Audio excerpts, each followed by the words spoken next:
کوئی اسٹیٹمنٹ وہ جاری نہیں کر سکتے. بحیثیت کارکن پاکستان تحریک انصاف کسی جو ٹی وی شو ہے اس میں وہ شرکت نہیں کر یا فوکل پرسن کے طور پہ پارٹی نہیں کا کر جو ہے نقطۂ نظر واضح کرنے کے لیے یا پارٹی کی اسٹیٹمنٹ دینے کے لیے وہ مجاز نہیں رہے. لیکن میں آپ کو پھر وہیں پہ لانا چاہ رہا ہوں کہ فواد چودھری اس کو ڈینائی کر رہے ہیں. میری بات ہوئی ہے. اچھا میری بات ہوئی ہے. وہ کہہ رہے ہیں جناب یہ کون ہوتے ہیں یہ لونڈے لپاڑے جمعہ 8 دن ہوئے ہیں یہ پارٹی میں آئے ہیں یہ پتہ نہیں کون سے یہ کوئی آئی بی کا ایجنٹ ہے کوئی کون ہے یہ کون ہوتے ہیں مجھے پارٹی سے نکالنے والے. بات ان کی درست ہے. یہ پرانے پارٹی کارکن ہیں یہ سب لوگ اب آئے ہیں. یہ بات ساری صحیح ہے لیکن آپ پارٹی چھوڑ چکے ہو جناب. آپ پارٹی سے جا چکے ہوئے آپ نے خود اعلان کیا تھا. تو آپ خواہ جب آپ نے سارے راستے بند دیکھے آپ کے اپنی صورتحال یہ ہے کہ جب آپ پاکستان تحریک انصاف میں تھے اس وقت نون لیگ اور پاکستان پیپل پارٹی کے ایسے لتے لیا کرتے تھے. نواز شریف کو شہباز شریف کو آصف زرداری کو بلاول بھٹو کو ان ناموں سے ایسے القابات سے آپ نوازا کرتے تھے کہ اب آپ کو کوئی منہ لگانے کو تیار نہیں ہے. جب آپ کوئی پارٹی اب آپ کو لینے کو تیار نہیں ہے تو آپ اپنا تھوکا چاٹنے پہ راضی ہو گئے ہو. اچھا لیکن میں پی ٹی آئی کے حوالے سے میں ایک کلی اس کا تجزیہ جب کرتا ہوں پی ٹی آئی کا تو پہلے بھی اس پہ پشتونوں کا غلبہ رہا اور اب بھی میں یہ محسوس کر رہا ہوں ایون فواد چودھری کے معاملے میں بھی کہ یہ پورا پشتون گروپ جو ہے آپ یہ بھی دیکھ لیجیے کہ جب بھی ان کی طرف سے کوئی یلغار ہوتی ہے پنجاب پہ یلغار کرنے کے لیے آتے ہیں دیواروں پہ لکھتے ہیں پٹھان آ گیا. تو ایسا تو نہیں ہے کہ پارٹی پہ اب جب سے عمران خان اندر ہو گئے ہیں اب وہ موجود نہیں ہیں ان کا نام لے کے کچھ بھی کہہ کے یہ پشتون گروپ جو ہے یہ پی ٹی آئی کو ٹوٹل اپنے قبضے میں کرنا چاہتا ہے. پچھلے دن یہ بات ہوئی تھی قیدی نمبر 804 کی صدارت میں نا ایک اجلاس ہوا تھا اڈیالہ جیل کے اندر. اچھا انہوں نے تمام جو اختیارات تھے نا وہ پٹھانوں سے لے کر پنجابیوں کو دے دیے. اچھا اس میں انہوں نے کہا تھا کہ فواد چودھری اور سلمان اکرم راجہ یہ معاملات کو دیکھیں گے. ٹھیک ہے. فواد چودھری کو جب اختیارات ملے نا انہوں نے پٹھانوں کو گھاس ہی نہیں ڈالی. انہوں نے کوئی اجلاس ہی نہیں بلایا کسی سے کوئی بات ہی نہیں کی.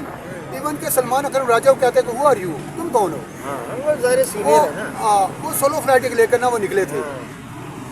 جب ساری صورتحال جا کر انہوں نے بتائی نا دوبارہ یہ معاملات یہ ہو گئے پارٹی نا وہ پارٹی کے اندر جو ہے وہ تفریق پیدا ہونا شروع ہو گئی ہے. اب اچھا بانی پی ٹی آئی بھی نا وہ ایک لمحے میں وہ فیصلہ کرتے ہیں ایک لمحے میں بدل بھی دیتے ہیں. کوئی ان کا ٹھوس فیصلے نہیں ہوتے. اچھا ابھی مجھے تو یہی نہیں سمجھ میں آتا مرزا صاحب کیا ہو گیا عمران خان کو. اس عمران خان کو جو پاکستان کرکٹ ٹیم کا کپتان ہوتا تھا دبنگ فیصلے کرتا تھا اپنے فیصلوں پہ اٹل کھڑا ہو جاتا تھا اور دنیا کی کوئی طاقت نہیں ہلا پاتی تھی. پالیٹکس میں آ کے کیا ہوا عمران خان کو کہ وہ کبھی اپنے کسی فیصلے پہ جو ہے وہ مضبوط قدموں سے کھڑے نہیں ہوئے. اس لیے میں کہا کرتا ہوں عمران خان کرکٹ کا ہیرو تھا. جی سیاست کا زیرو ہے. یہ جو آج وہ جیل میں ہے نا آپ نے کیا کہ وہ سلاح بھگت رہا ہے. کسی نے اس کو جیل میں نہیں ڈالا.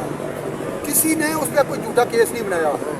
خود ہی وہ اچھا جب یہ ابھی گرفتار بھی نہیں ہوئے تھے نا تو یہاں زمان پارک میں ہم لوگ جایا کرتے تھے.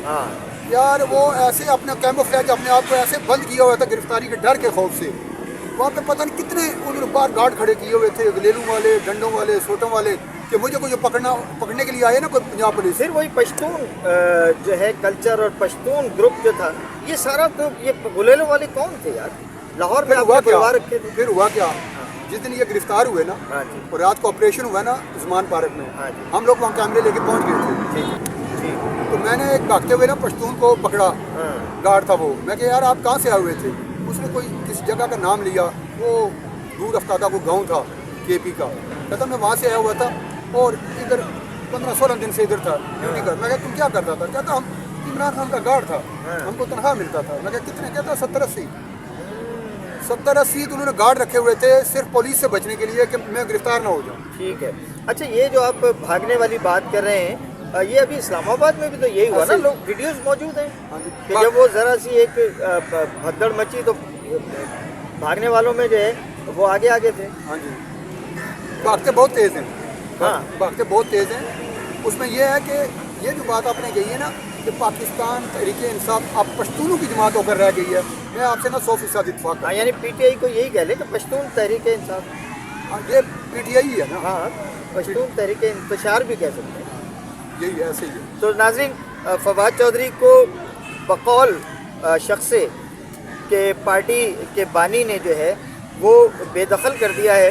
ان پر پابندی ہے کہ وہ کہیں بھی پارٹی کو ریپرزینٹ نہیں کر سکتے. پارٹی کا موقف بیان کرنے کے لیے کسی ٹی وی چینل پہ، کسی میڈیا پر وہ پی ٹی آئی کو ڈیفینڈ نہیں کریں گے.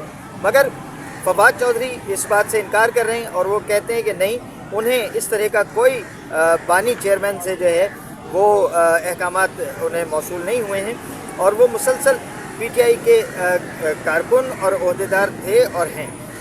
دیکھتے ہیں کہ بانی پی ٹی آئی جو ہیں وہ کب اس حوالے سے کوئی واضح اور کسی غیر جانبدار شخصیت کے تھرو کوئی اس حوالے سے ان کا بیان سامنے آتا ہے. اچھا نہیں آئے گا. یہ جو آپ امید کر رہے ہیں نا، یہ نہیں ہوگا. آپ کو یاد ہوگا کہ یہیں بیٹھ کے ہم نے ایک پروگرام کیا تھا شیر افضل مروت کے حوالے سے. ہاں، اس کو بھی پارٹی سے نکال دیا گیا تھا. اور میں نے آپ سے کہا تھا کہ 4 دن انتظار کر لیں، کوئی کسی فائنل ڈیسیژن پہ نہ پہنچے. تو بعد میں جا کے گلے لگا لیا تھا عمران خان. چلیے جناب، 4 دن انتظار کر لیتے ہیں. ہم بھی دیکھتے ہیں، تیل دیکھتے ہیں، تیل کی دھار دیکھتے ہیں. تب تک کے لیے اجازت دیجیے عدیل مرزا اور بالم کو. اللہ حافظ. پاکستان زندہ باد.